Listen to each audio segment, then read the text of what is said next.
Warm welcome to the program.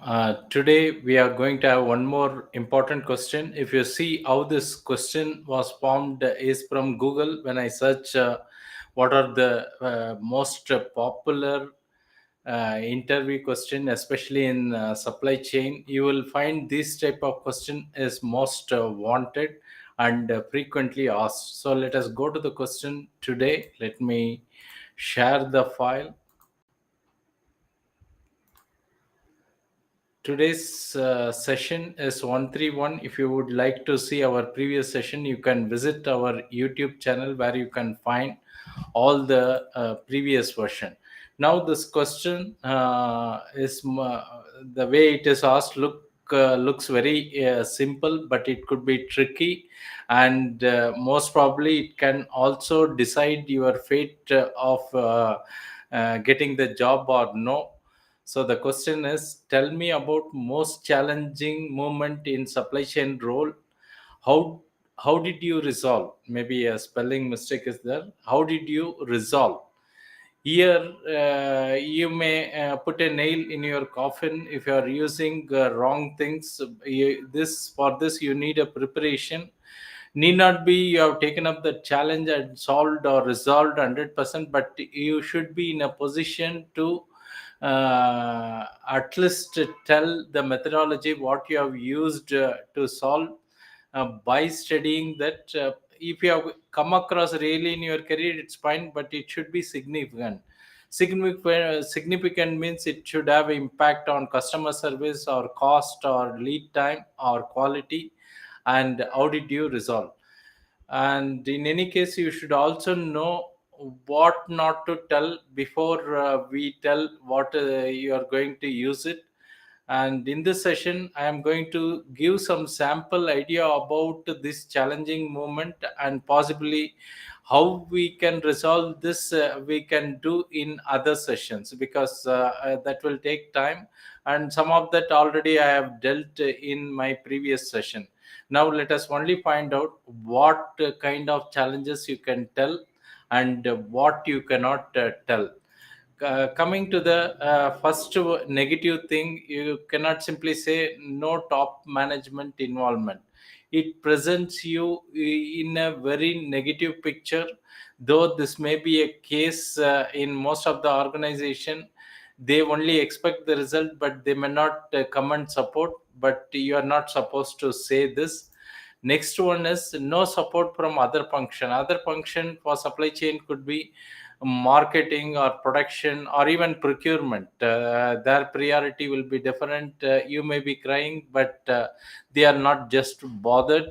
This is the problem which has to be dealt at a higher level. Generally, if in a global supply chain corporation, management definitely will take care. But when you come down the rank of the organization, when the supply chain management is managed very poorly, or if the organization is still working in traditional format, you will face all this problem. But you just don't use this negative things in the challenges. Boss does not have the supply chain knowledge. It may be possible many time you may get a boss from other function. Sometime he is from marketing, or sometime from finance or production. So and naturally the way of managing his team will be different. When he doesn't know, he may be in the learning mode. Possibly he may have to do some politics, but this is the not the point which we can discuss. No sufficient training or sponsorship. That's why I am getting a lot of challenges. You should not prompt conflicting KPI when it comes to the traditional format of supply chain. The different department have their own KPI. So finally, there will be a conflict between the department. For example, many traditional organization inventory management is open. Who is under control is not very much clear. When it comes to supply chain format, it is very clear. So these are the negative things which you should not use it. And based on this, you should not develop something that you are able to find a solution. No, it is not for you. Even if you are in middle level or in the senior level also, you cannot say like this, because you are supposed to take care. No policy, no procedure is not okay. Coming to what kind of sample challenges you can tell, possibly if you have experience in such area and you have worked and you have thought about it deeply, you can take some of these points. For example, in the warehouse operation, you may be using lot of unskilled labors. They may be through 3PL, or you are directly recruiting people. One of the conflicting objective, management wants a high quality of work, at the same time they want you to do at a low cost. Okay, when you get unskilled worker, what happens, you have to train them. Maybe by the time you finish the training, they may leave the job and go away. But there are some solution how you are able to manage such situation. Possibly each one of this we will see in our coming session. If anyone is also interested, you can ping me what are the response we can give. Second is sustainability. Maybe if you are in a warehouse operation, you are getting lot of packing materials or disposal or packing, unpacking. It requires a lot of space. Have you implemented any returnable packing? Suppose if you are sending to some B2B customer, we were using some returnable trolleys, bins, or pallets, or reusable type of format. If you have done this, then you can say the waste whatever created out of regular wooden boxes or cotton, because some companies they keep getting from several vendors across the region, and the pileup of this waste could be a big challenge for many supply chain professionals. So you can keep that as a point. And one of the main important thing in supply chain is you will face this problem even if you are doing 100% service level. Customer never get satisfied. Sometimes they keep complaining the item is not coming in time or package is damaged.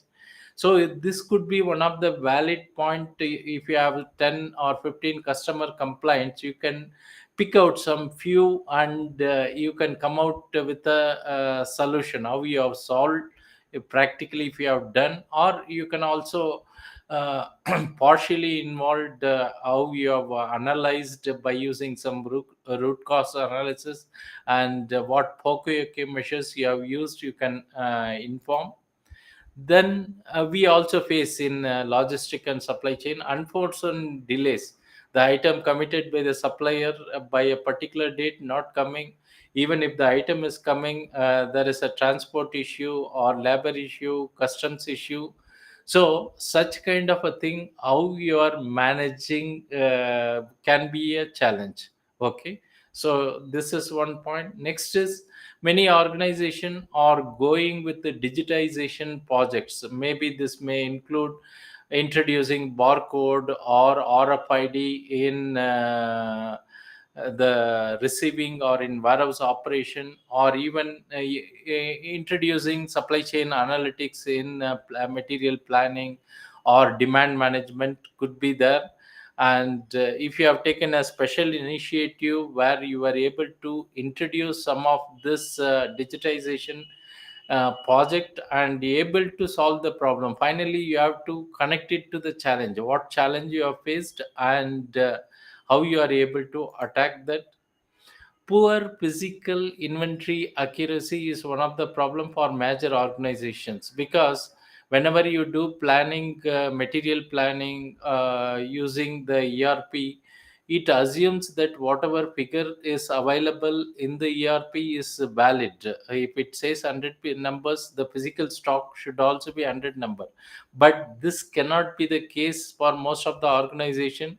This accuracy level can be anywhere between 60% to 90%. Even a best managed organization, they will have 90%.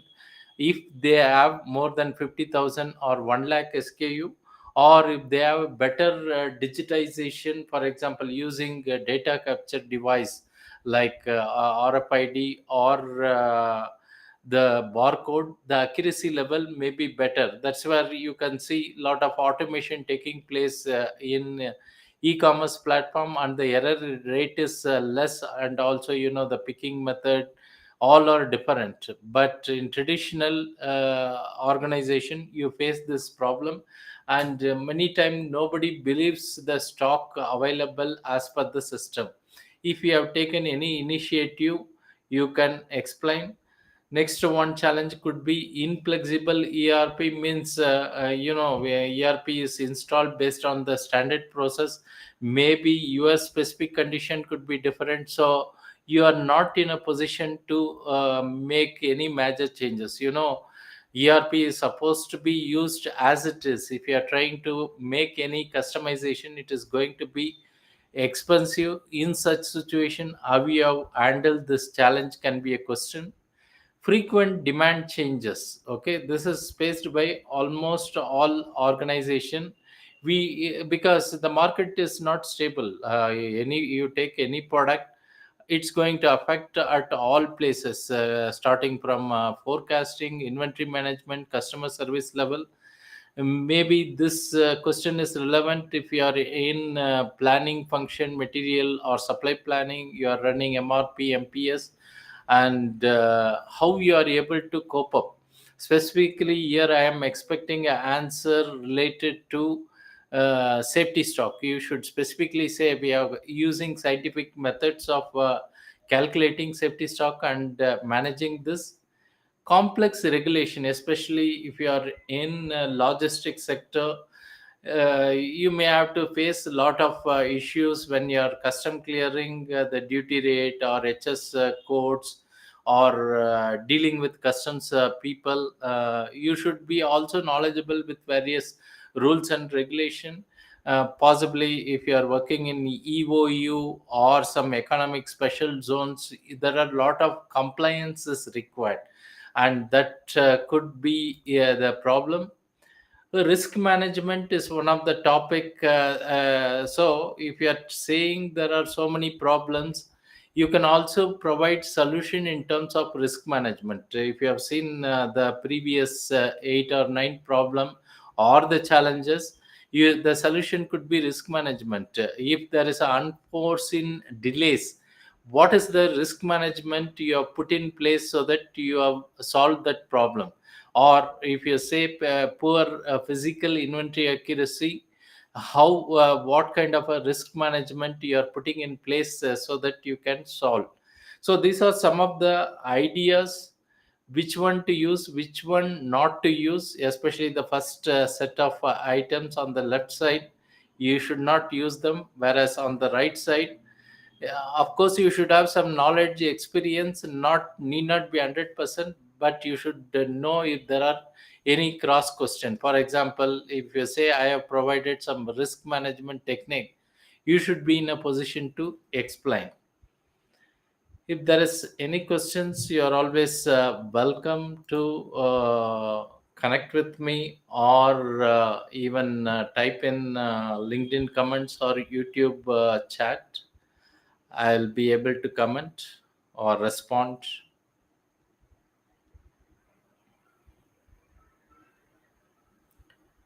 If this session is useful, request you to like or comment, so that future session, in fact, if you want any improvement or specific questions to be answered, you can always comment.